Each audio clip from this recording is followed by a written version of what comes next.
For 10 years, I thought my life was perfect. My wife, Rachel, was the image of elegance and charm. Her laughter lit up rooms, her smile disarmed even the coldest hearts, and her touch brought me comfort when the stress of running my multi-million-dollar company weighed heavily on my shoulders. I thought I was a lucky man, the envy of my peers. Our mansion in the gated community, the cars, the vacations, it was all funded by my hard work and relentless determination. Rachel had everything she could possibly want, from designer clothes to jewelry that sparkled like the stars. I never minded her indulgences. After all, wasn't it my duty to make her happy? I didn't see the signs. Or perhaps I refused to. Rachel's days were always packed with lunches with the girls, yoga classes, and charity events. At first, I admired her busy lifestyle. She seemed to thrive in her social circles, and I was proud that my success gave her the freedom to live her best life. But looking back, there were cracks in the facade. The phone calls she took in whispered tones, the sudden need for privacy when replying to texts, the late nights out because Jenna needed support after her divorce. I had no reason to question her, or so I convinced myself. Rachel was my wife, the woman I vowed to trust, the woman who was supposed to have my back just as I had hers. The first real jolt came when I glanced at one of our credit card statements. A $6,500 charge at a boutique hotel downtown. When I asked Rachel about it, she was quick with her reply. "Oh, that's for Jenna's birthday surprise," she said with a dismissive wave. "She was so devastated after her divorce, we all pulled in to give her a weekend of pampering. I charged it to our card and got reimbursed." It seemed reasonable at the time. What wasn't reasonable was her sudden enthusiasm for new clothes and lingerie. Rachel always enjoyed shopping, but the frequency of her deliveries skyrocketed. Boxes from La Perla and Versace piled up in the foyer. I chalked it up to her love for fashion, until I noticed that the lingerie tags weren't the sizes she used to wear when we were intimate. When I brought it up one evening, she brushed it off with a sly grin. "A woman can't spoil herself every now and then." It didn't sit right, but I let it go. I had meetings to prepare for, deals to negotiate, and a company to expand.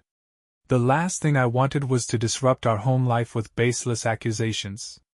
Then came the nights she didn't come home. The first time, she claimed her friend Monica had too much to drink and needed her to stay overnight. It seemed out of character, but again, Rachel had always been compassionate. The second time, she said the girls had rented a cabin in the mountains for an impromptu weekend getaway. By the third time, I stopped asking. I wanted to believe her, but the sinking feeling in my gut refused to go away. Still, I didn't press her. What kind of man would I be if I didn't trust my wife? I threw myself into work, rationalizing that her absences were temporary, just a phase. But no amount of distraction could silence the nagging doubts.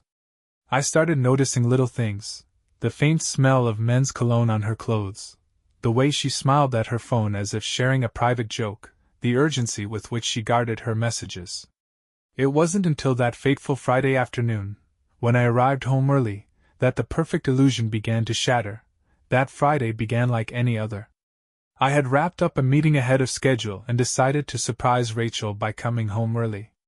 Maybe we could go out for dinner or spend some time together. It had been weeks since we'd done anything remotely close to quality time, and I hoped to rekindle the warmth we used to share.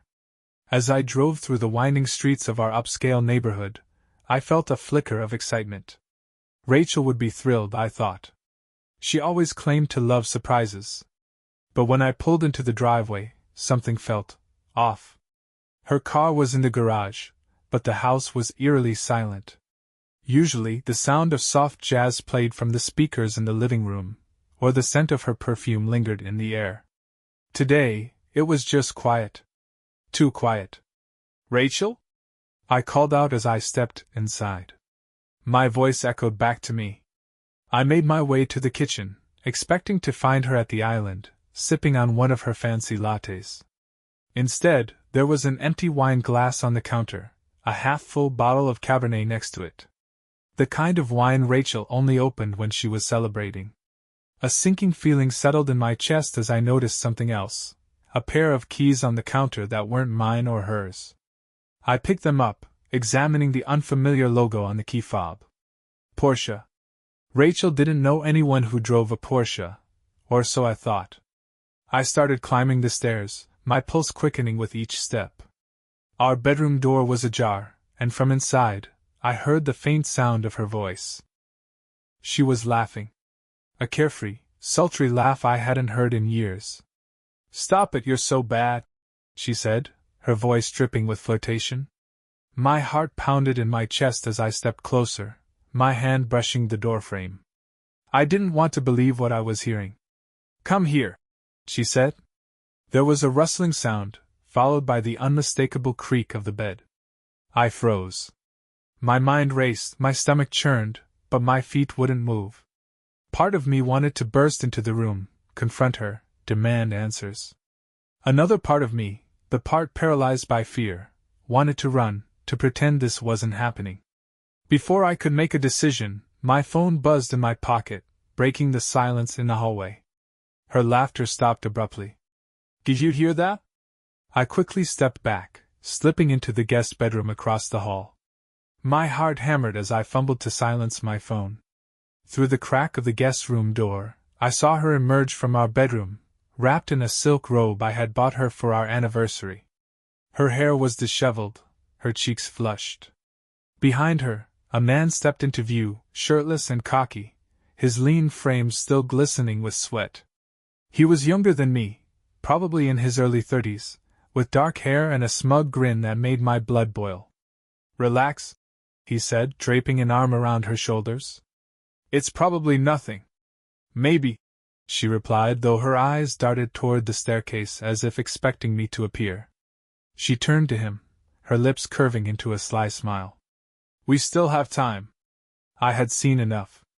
I waited until they retreated back into the bedroom before slipping out of the house as quietly as I could.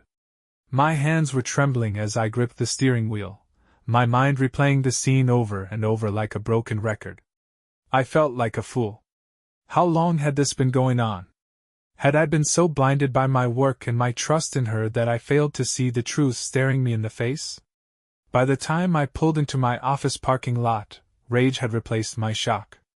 This wasn't just infidelity, it was betrayal on every level. I had given Rachel everything, and she had repaid me by bringing another man into our home, into our bed. I slammed my fist against the dashboard, letting out a guttural roar. My mind raced with thoughts of revenge. She had played me for a fool, but she was about to learn that no one crossed me without consequences. That evening, I returned home late, deliberately avoiding her. I needed time to plan my next move, to take control of the situation before it spiraled further out of my grasp. Little did she know, her comfortable, glamorous life was about to come crashing down around her. The following Monday, fate delivered me the chance I didn't realize I was waiting for. I left the office earlier than usual, my patience for meetings and spreadsheets exhausted after a weekend of pretending nothing was wrong. I pulled into our neighborhood, taking the long, winding route through the tree-lined streets. I wasn't sure what I was avoiding, the confrontation I knew was inevitable, or the thought of facing Rachel and pretending everything was fine. As I neared the house, I saw it. A sleek black Porsche was parked at the curb, its polished exterior gleaming under the late afternoon sun. My blood turned cold as I realized it wasn't just any Porsche. It was the same one whose keys I had seen on my kitchen counter days earlier. The engine hummed faintly, as if it had only just arrived. I slowed my car, my hands gripping the steering wheel so tightly my knuckles turned white.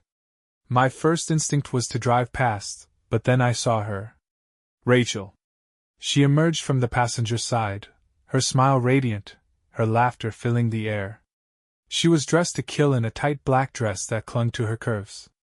It wasn't one of her usual outfits. It was sexier, more provocative, something she hadn't worn for me in years. My stomach churned as I watched her lean into the driver's window, her hands resting on the door as she smiled at the man inside. And then it happened. She kissed him. Not a peck on the cheek. Not an awkward goodbye. It was a slow, lingering kiss, full of heat and passion, the kind of kiss I hadn't received from her in I couldn't even remember how long. I sat frozen in my car, parked just far enough away to avoid being noticed but close enough to see every agonizing detail. When she finally pulled away, she laughed again, running her fingers through her hair as she glanced over her shoulder, probably checking to make sure no one was watching. She didn't see me. She walked toward the house, her hips swaying with an extra flair that made my jaw clench. And as if the universe wanted to twist the knife deeper, the bastard didn't drive away. He stayed parked, waiting for her to come back. My chest heaved with rage, my mind racing through every possible reaction. Should I confront them? Drag her out of the house by her perfectly styled hair? Rip open the car door and beat the smug grin off his face? Instead, I waited. I waited as she disappeared inside the house. I waited as she reemerged 10 minutes later, wearing an entirely different outfit, a loose blouse and jeans, as if she were trying to erase the evidence of her escapade. And then she climbed back into the Porsche. I followed them. They didn't even try to be discreet. He drove straight to the parking lot of a nearby park, pulling into a secluded spot under the shade of a large oak tree. I parked a safe distance away, my heart pounding so loudly I was sure it would drown out my thoughts. Rachel laughed as she climbed into the back seat, pulling him with her. The windows fogged up almost instantly. I felt like a man possessed. My body moved on autopilot as I climbed out of my car, approaching theirs with slow, deliberate steps. My mind was a whirlwind of emotions: anger, disbelief, humiliation. I stopped just a few feet away, staring at the rhythmic movements inside the car. The faint sounds of moans and muffled laughter reached my ears, each one like a dagger to my pride. Without thinking, I reached for my phone. I didn't know why, maybe to gather evidence, maybe to have proof of the betrayal so I could finally stop doubting myself. I snapped photo after photo, my hands trembling as I documented the scene. The realization of their betrayal wasn't just a dagger, it was a serrated blade, slicing through everything I thought I knew about my life. I could have walked away. I could have stormed over and pounded on the window, but I didn't. Instead, I stood there, letting the pain wash over me, letting it fuel the cold, calculated plan forming in my mind. Rachel had taken everything from me, my trust, my dignity, my love. But she didn't realize who she was dealing with.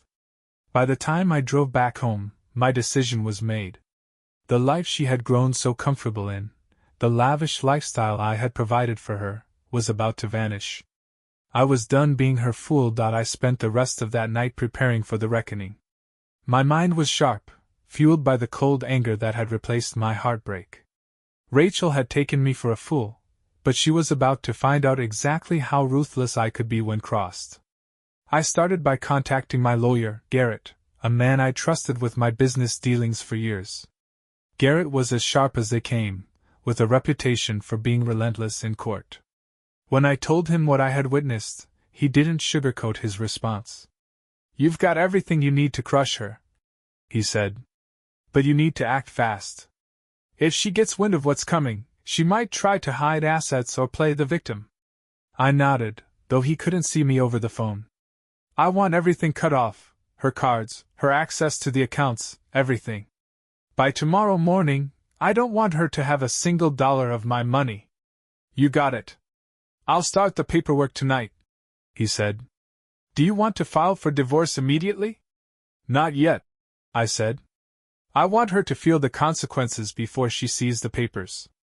She needs to understand what she's done." Garrett chuckled darkly. "You're cold, man. I like it." Once we hung up, I opened my laptop and logged into every account Rachel had access to. The joint accounts, her personal credit cards, everything was tied to me. Over the years, I had let her have free rein, trusting her with the financial security I'd built from scratch. That was my mistake. By the time I finished, her cards were frozen, and every cent from our shared savings was sitting safely in an account she couldn't touch. I leaned back in my chair, staring at the screen. A grim satisfaction settled over me as I imagined her reaction when she tried to use her platinum card and found it declined.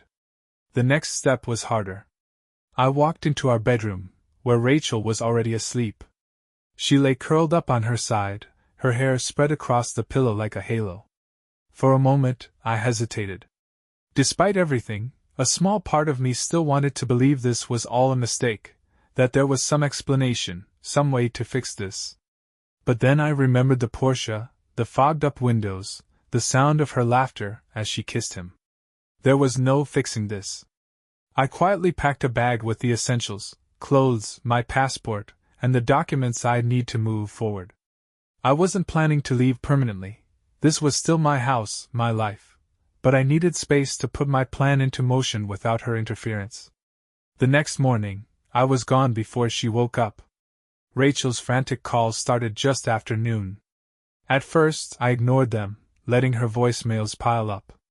Then I played one, just to hear the panic in her voice. "Hey, babe," she said, her tone unnaturally sweet.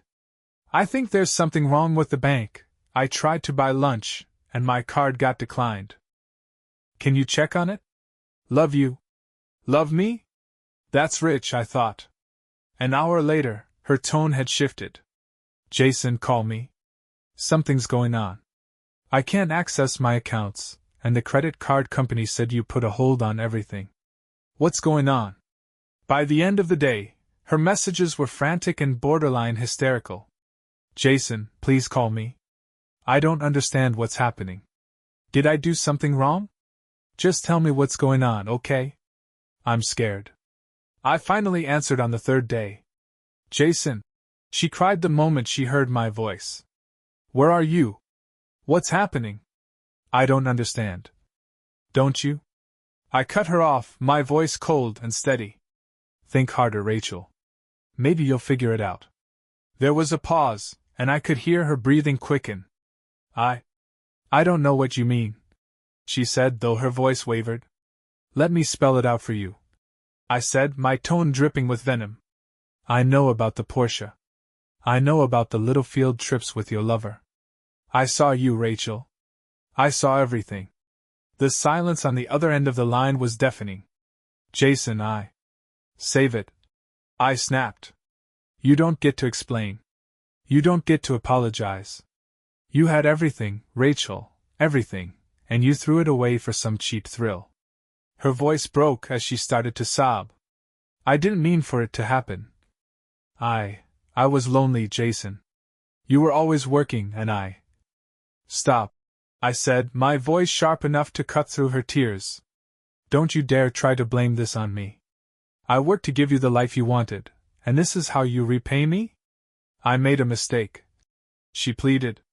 "Please, we can fix this. We can go to counseling." "No," I said firmly. "There's no fixing this. I've already filed for divorce, Rachel. You'll be hearing from my lawyer soon."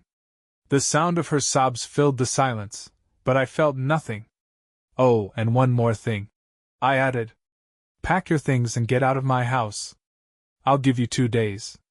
After that, I'm changing the locks." Before she could respond, I hung up. I sat there for a long time, staring at my phone. The satisfaction I had expected to feel never came. Instead, there was only a cold emptiness, like the aftermath of a storm. But this was only the beginning. Rachel had destroyed my trust, my love, my life. Now it was my turn to destroy hers. I returned to the house 2 days later, just as I had promised Rachel I would. By then, she was gone. Her car was still in the driveway, but when I stepped inside, I found the house eerily quiet and stripped of any sign of her presence. The walk-in closet that once housed her countless designer dresses and accessories was almost bare, save for a few hangers and an abandoned shoebox. The bathroom, once cluttered with her skincare bottles and perfumes, looked like a sterile hotel room. She had left me a note on the kitchen counter, written in her neat, flowing script. "Jason, I know I've hurt you deeply, and I don't know how to make it right. I'm sorry. I just wanted to say goodbye. Please don't make this harder than it has to be." It was signed cold and hollow, just like the woman she had revealed herself to be. I tore the note in half and threw it in the trash. I had no time for her crocodile tears. Over the next few days, I set about dismantling the life she had taken for granted. The first step was severing her access to everything she once enjoyed at my expense. Her car, the white Mercedes she loved flaunting around town, was a lease under my name. I cancelled it without hesitation. It was repossessed within 48 hours. The country club membership? Cancelled. Her phone plan? Gone. The credit card she had left in her purse? Maxed out and closed. By the end of the week, Rachel went from living like a queen to scrambling for scraps. Garrett kept me updated as the divorce proceedings began. In our state, infidelity wasn't enough to guarantee a favorable settlement, but I wasn't looking for justice. I was looking for annihilation. And I had all the evidence I needed to bury her. The photos I had taken of her and her lover, the records of her frivolous spending, and the financial reports showing how she funneled my money into her little escapades were more than enough to paint a picture of her as an ungrateful, self-indulgent opportunist. And then there was the Porsche. I had Garrett subpoena her lover's financial records, and what we uncovered was almost laughable. The man, a gym trainer named Derek, was broke. He had financed the car with a balloon payment loan he could never afford to pay off. And guess who had been footing the bill for his monthly payments? Rachel.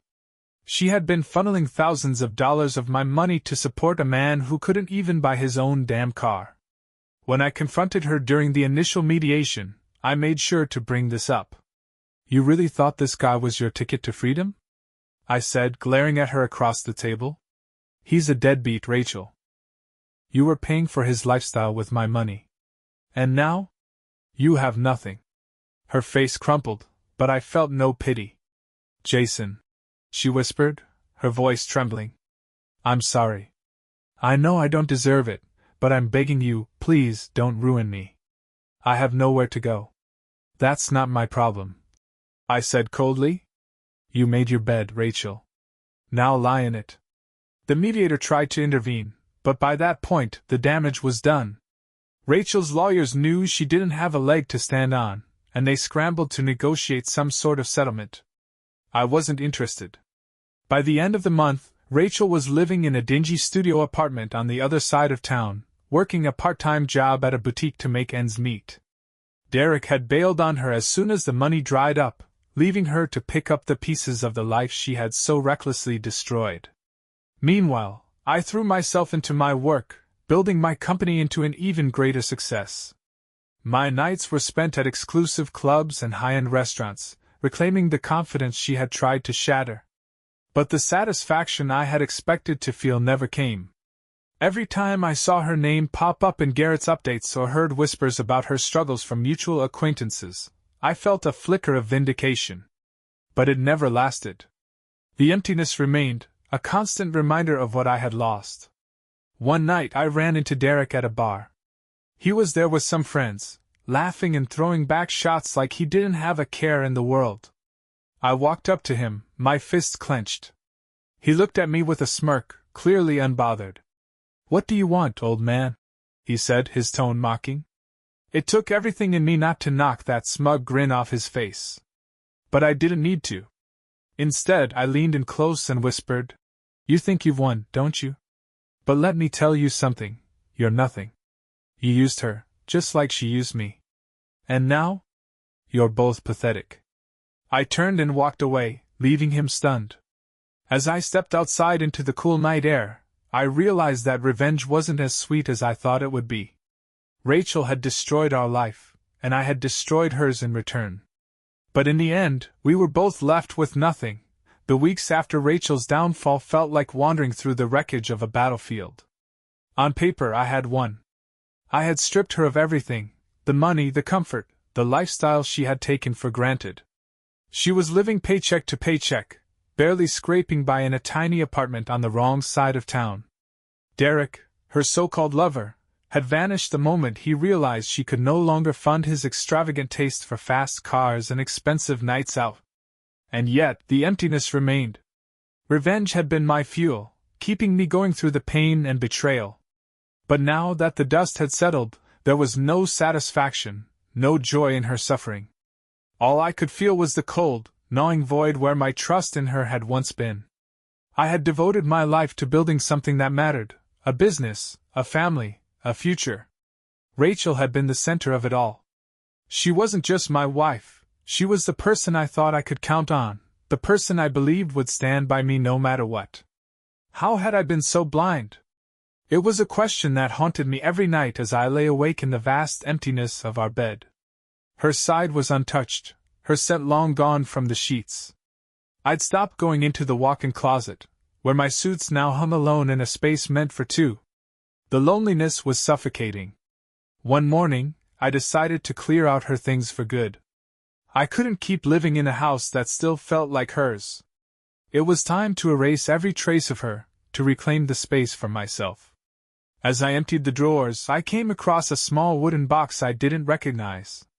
It was tucked away in the back of her nightstand, hidden beneath an old stack of magazines. Curiosity got the better of me.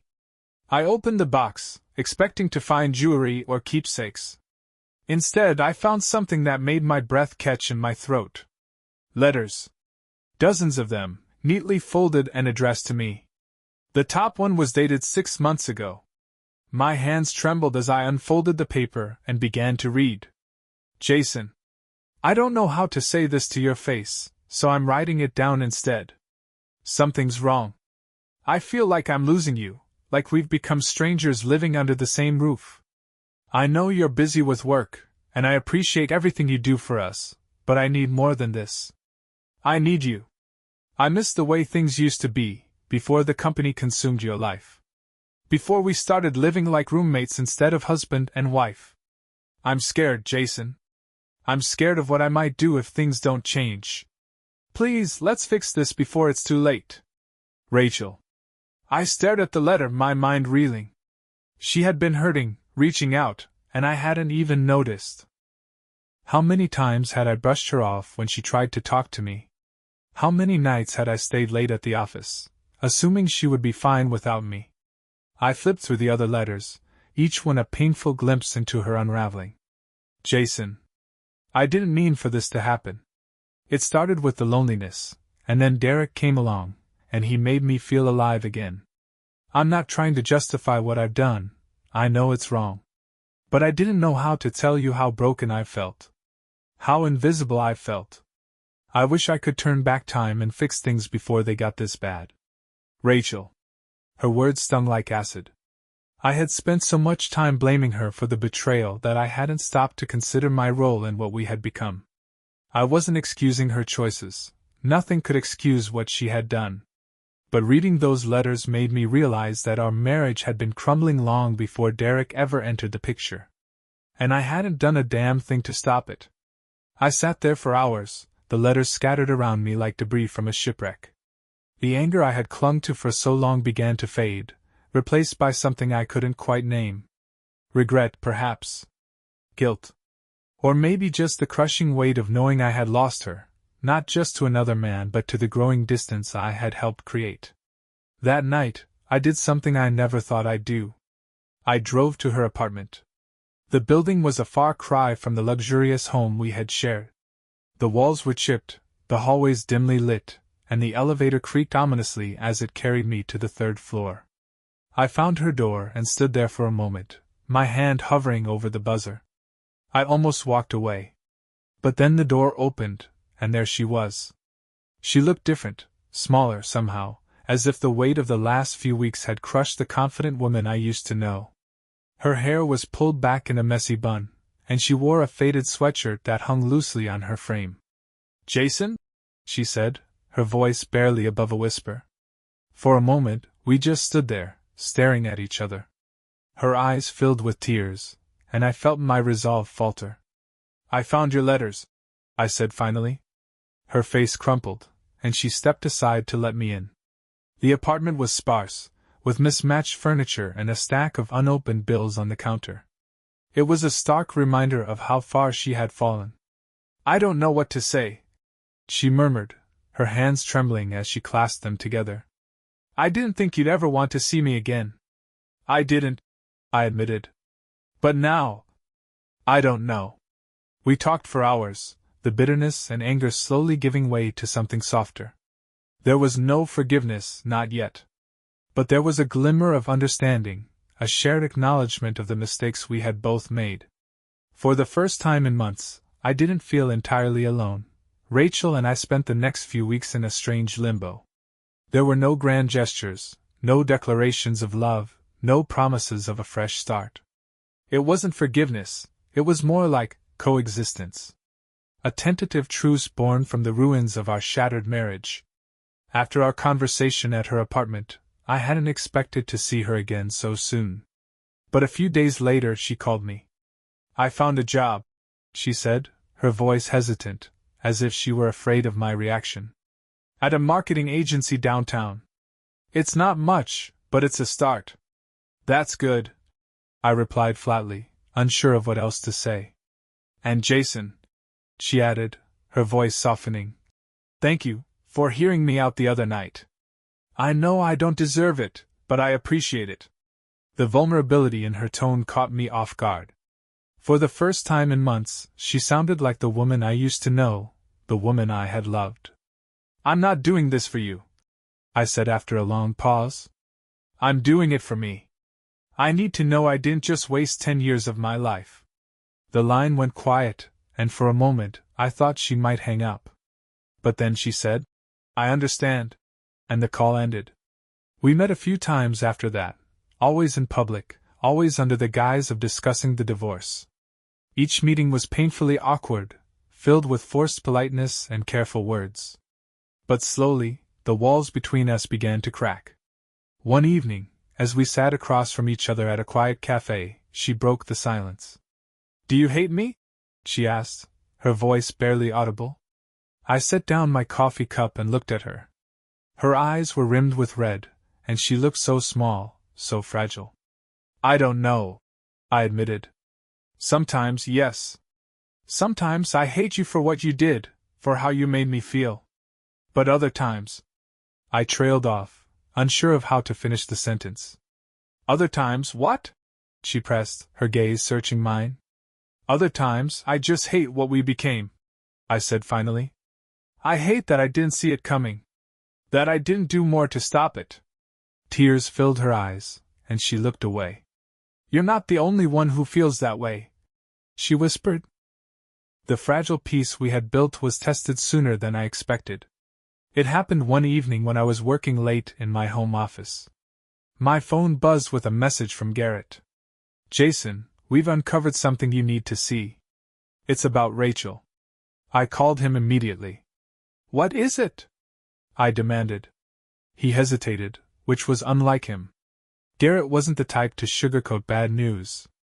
"Remember the financial records we subpoenaed?" he began. "We've been going through them, and it turns out Rachel wasn't just funneling money to Derek. There are multiple transactions that don't align with her story. Payments to someone named Melissa Grayson." "Who the hell is Melissa Grayson?" I asked, my mind racing. "We're not entirely sure," he admitted. "But from what we can tell, she's connected to Derek. The payments started about a year ago, and they're not small. Thousands of dollars at a time." I felt like the floor had been ripped out from under me. "You're saying she lied?" I asked, my voice rising. "I'm saying there's more to this than we thought," Garrett replied carefully. "Do you want me to dig deeper?" "Yes," I said without hesitation. "Find out everything you can." The next time I saw Rachel, I couldn't hide my suspicion. We met at the park, under the pretense of discussing the divorce terms. But as soon as we sat down, I confronted her. "Who is Melissa Grayson?" I asked, my tone sharp. Her face went pale, and her hands fidgeted in her lap. What are you talking about?" "Don't play dumb, Rachel," I snapped. "I know you've been sending her money. Thousands of dollars. Who is she?" She looked away, her lips trembling. She's Derek's ex," she admitted finally. "His ex?" I repeated, incredulous. "Why the hell were you sending her money?" "Because he told me she needed help," she said, her voice breaking. "He said she was struggling to pay her bills, that she had nowhere else to turn. I believed him, Jason. I thought I was doing the right thing." I stared at her, my mind reeling. "So you were funding both of them?" I said, my voice dripping with disgust. While you were lying to me, cheating on me, you were also playing charity to his ex-girlfriend? I didn't know, she cried, tears streaming down her face. I didn't know he was using me. I thought I was helping someone in need. I wanted to scream, to throw something, to lash out at the woman who had turned my life into a nightmare.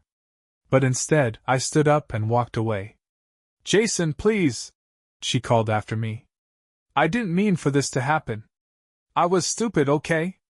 I was stupid and lonely and desperate. But I'm trying to make it right. Please don't shut me out. I kept walking, her voice fading into the distance. That night, I sat alone in the dark, nursing a glass of whiskey and staring at the letters she had written. For the first time since this nightmare began, I felt something other than anger or betrayal. I felt pity. Not just for her, but for both of us. For the life we had lost, the love we had destroyed, and the people we had become. The days following Rachel's confession about Melissa Grayson were some of the darkest I had experienced since discovering her betrayal. The anger I thought I had under control roared back to life, burning through the fragile peace we had managed to piece together. I avoided her calls and ignored her texts. I couldn't bear to hear her voice, to listen to her apologies, knowing now just how deep the deception had gone. She hadn't just betrayed me with Derek, she had been funneling my money to support his life, his ex, and who knows what else. But Garrett didn't stop digging. One evening, as I sat in my office with a drink in hand, my phone buzzed with an incoming call. It was Garrett. I've got something, he said without preamble. I sat up, my pulse quickening.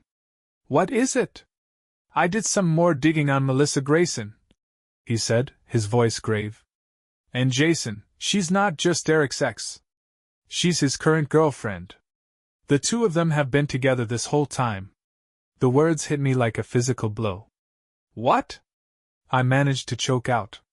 They've been working together, Garrett continued. Every payment Rachel sent to Melissa went straight into Derek's hands. They played her, Jason. From start to finish, this was a scam. My vision blurred as the rage surged through me. You're telling me she wasn't just cheating on me, she was being used to fund his entire life? Exactly, Garrett said. And there's more. Melissa isn't just some random girlfriend. She's got a record, fraud, theft, even extortion. Derek's no saint either. They're a team, and Rachel walked right into their trap. I felt like the walls were closing in. My wife, my ex-wife, hadn't just betrayed me. She had become the unwitting pawn in someone else's con. Garrett, I said, my voice cold and steady. Get me everything you have on them. I'm not letting them get away with this. Already on it, he replied. But Jason, what are you going to do about Rachel? I didn't answer. I didn't tell Rachel what I had learned. Not at first. Instead, I let her sit in her guilt, believing that her affair and her foolish generosity were the worst of her sins. I wasn't sure why I hesitated. Maybe I wanted her to feel the weight of her actions before I dropped the final bombshell. Or maybe I just didn't want to see the look on her face when she realized how deeply she'd been betrayed by the man she had risked everything for. But eventually, I couldn't keep it to myself any longer. We met at the same cafe where we had been trying, and failing, to salvage some semblance of civility. She looked even more fragile than before, her once radiant confidence completely shattered. Jason, she said softly as she sat down across from me. Thank you for meeting me. Don't, I interrupted, my tone sharp. You're not going to want to thank me when you hear what I have to say. Her brow furrowed, and she clasped her hands tightly on the table. What's going on? I leaned forward, my voice low and filled with venom. Melissa Grayson. She's not just Derek's ex. She's his partner. They've been together this entire time. Her face went pale, and she shook her head. That's not possible. Derek told me they broke up years ago. They lied to you, Rachel. I snapped. Every payment you sent her went straight into his pocket. You didn't just cheat on me, you financed their entire scam. Her mouth opened and closed, but no words came out. They used you. I continued, my voice rising. Every time he told you he loved you, every time he made you feel special, it was all a goddamn lie. And you fell for it. You destroyed our life for a man who didn't give a damn about you. Tears streamed down her face, but I felt no pity. Jason, she whispered, her voice trembling. I didn't know. I swear I didn't know. Of course you didn't, I said coldly. Because you didn't want to see it. You wanted to feel good, to feel alive, and you didn't care who you hurt in the process. Well, congratulations, Rachel. You got played. And now you have nothing. She broke down completely, sobbing into her hands as the weight of my words crushed her. For a moment, I considered leaving, walking away and letting her drown in the mess she had made. But something stopped me. Maybe it was the faint glimmer of the woman I had once loved, hidden beneath the wreckage of her choices. Or maybe it was the realization that, for all her faults, she was still human, and she had been betrayed just as deeply as I had. Rachel, I said finally, my voice softening. She looked up at me, her eyes red and swollen. I'm going to make this right, I said. Not for you. For me. I'm not letting those bastards get away with this. She nodded, her tears falling silently. For the first time in months, I saw a flicker of something in her eyes. Not hope, not yet. But something close to it. The drive to Derek's condo was a blur. I couldn't stop replaying Garrett's words in my head. They've been working together this whole time. Every sickening detail of their scheme fueled my anger until it burned hotter than ever before. This wasn't just about betrayal anymore. It was about justice, or maybe vengeance. At this point, I didn't care about the difference. Garrett had given me everything I needed: Derek's address, the fake LLC he and Melissa used to funnel the stolen money, and a detailed breakdown of their transactions. Every dollar Rachel had unknowingly handed over was accounted for. By the time I pulled up outside Derek's building, my hands were shaking, not with fear, but with anticipation. I buzzed the intercom, my finger heavy on the button. "Who is it?" came a voice, lazy and smug. "It's Jason," I said, keeping my tone steady. "We need to talk." There was a pause, then the door unlocked with a loud buzz. I pushed it open and made my way up to his unit, every step deliberate and heavy. When he opened the door, Derek looked just as cocky as I remembered, tall, lean, and wearing that same arrogant smirk. "Jason," he said, leaning against the doorframe. "To what do I owe the pleasure?" I didn't bother with pleasantries. I stepped inside without waiting for an invitation, forcing him to move aside. "We need to talk about Rachel," I said, my voice like steel. His smirk widened. "Ah, Rachel. How is she doing? Still crying over me?" I clenched my fists, resisting the urge to wipe that grin off his face. "Cut the crap, Derek. I know everything. I know about Melissa. I know about the money. I know the two of you have been running this scam for years." The smirk faltered for a fraction of a second, but he recovered quickly. "Look, man," he said, raising his hands in mock surrender. "I don't know what you think you know, but—" I pulled out a folder and slammed it onto the coffee table. "That's everything, Derek. Bank statements, transaction records, even Melissa's criminal history. So spare me the act." For the first time, I saw a flicker of fear in his eyes. "Where did you get this?" he asked, his voice no longer as confident. "Doesn't matter," I said. "What matters is what I'm going to do with it." He crossed his arms, trying to regain his composure. "And what exactly do you think you can do? You've got nothing on me." I stepped closer, my voice low and menacing. "I have more than enough to bury you, Derek. Fraud, theft, conspiracy, you name it. I've already contacted my lawyer, and if you think I won't press charges, you're even dumber than you look." He laughed nervously. "All right, calm down. Let's be reasonable here. What do you want?" "What I want," I said, "is for you and Melissa to pay back every cent you stole, every last goddamn penny. And after that, I want you out of Rachel's life for good. No calls, no texts, nothing. If I so much as hear your name again, I'll make sure you regret it." He stared at me, his jaw tightening. You think you can just waltz in here and make demands? I'm not making demands, I said, stepping even closer until we were almost nose to nose. I'm giving you an option. Either you do what I say, or I'll make your life a living hell. Your choice. For a moment I thought he might push back. But then he glanced at the folder again, his confidence crumbling. He knew I wasn't bluffing. Fine, he muttered, his shoulders slumping. I'll get the money. All of it, I said. Every cent. All right, he snapped. Just give me some time. You have 2 weeks, I said. And don't even think about running. I know where you live, and I have no problem finding you if you disappear. With that, I turned and walked out, slamming the door behind me. I expected the confrontation to bring me some sense of relief, but it didn't. On the drive home, all I could think about was Rachel. She had been a victim in all of this, just like me, but her choices had still destroyed our life together. She might not have known about the scam, but she had willingly betrayed me, and that was something I couldn't just forget. When I got home, I found her waiting for me on the front porch. Jason, she said, standing as I approached. I need to talk to you. I sighed, too tired to argue. What is it? She hesitated, wringing her hands. I know you hate me. I know I've ruined everything. But I need you to know that I'm sorry. For all of it.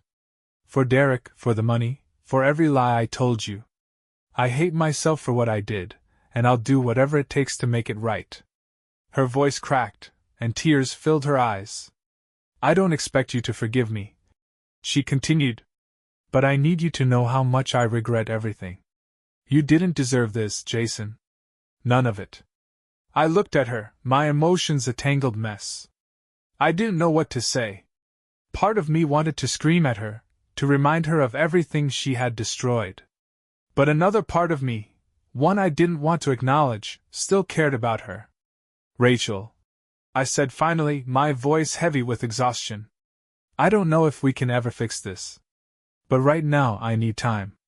Time to figure out what the hell I'm supposed to do with all of this. She nodded, her tears spilling over. I understand. Just, thank you for listening. She turned and walked away, and I watched her go, feeling more conflicted than ever. 2 weeks passed like a slow-burning fuse. During that time, I waited for Derek to follow through on his promise to pay back every cent he and Melissa had stolen. My lawyer, Garrett, stayed on top of them, making it clear that if they even thought about stalling, running, or skimming, I'd press charges and make their lives a living hell. Rachel stayed out of my way, respecting my need for distance. She moved back into her dingy apartment and focused on her job, sending occasional updates about her efforts to piece her life back together. I didn't respond. Not because I wanted to punish her, but because I genuinely didn't know how I felt anymore. The truth was, my anger had started to fade. Not completely, it still bubbled beneath the surface, but something else had begun to take its place. Exhaustion. Sadness. A hollow ache where our marriage used to be. The day of the final confrontation came faster than I expected. Derek and Melissa had agreed to meet me at Garrett's office to transfer the funds and sign a legal agreement stating they would cut all contact with Rachel and me. Garrett had made it clear that this was their last chance to avoid a criminal investigation. When I arrived, they were already waiting in the conference room. Derek sat with his arms crossed, his cocky smirk replaced by a tight-lipped grimace.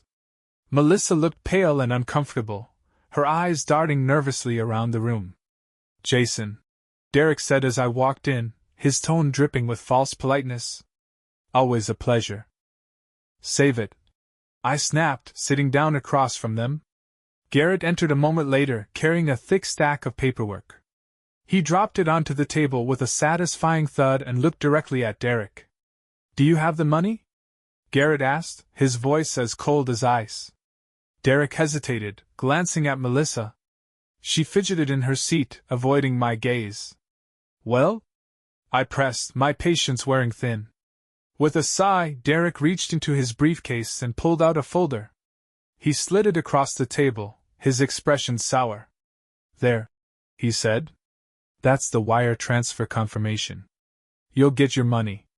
Garrett picked up the folder and examined the documents inside. After a moment, he nodded. It's legitimate, Garrett confirmed, passing the papers to me. I scanned the numbers, feeling a flicker of satisfaction as I saw the full amount listed. Every cent they had stolen was accounted for. Now, Garrett said, pulling out the legal agreement. Sign this.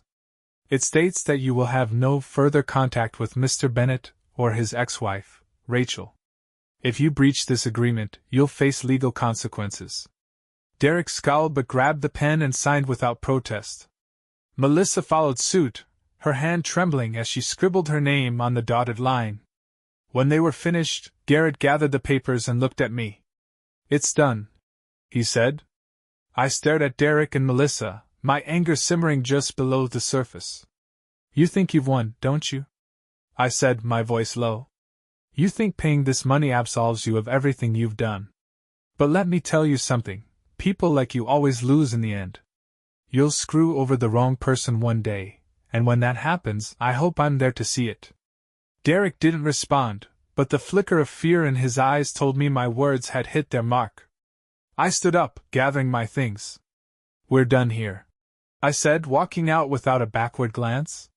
That night, I sat alone in my living room, nursing a glass of whiskey. The money was back in my account, and Derek and Melissa were out of my life for good. But the victory felt hollow.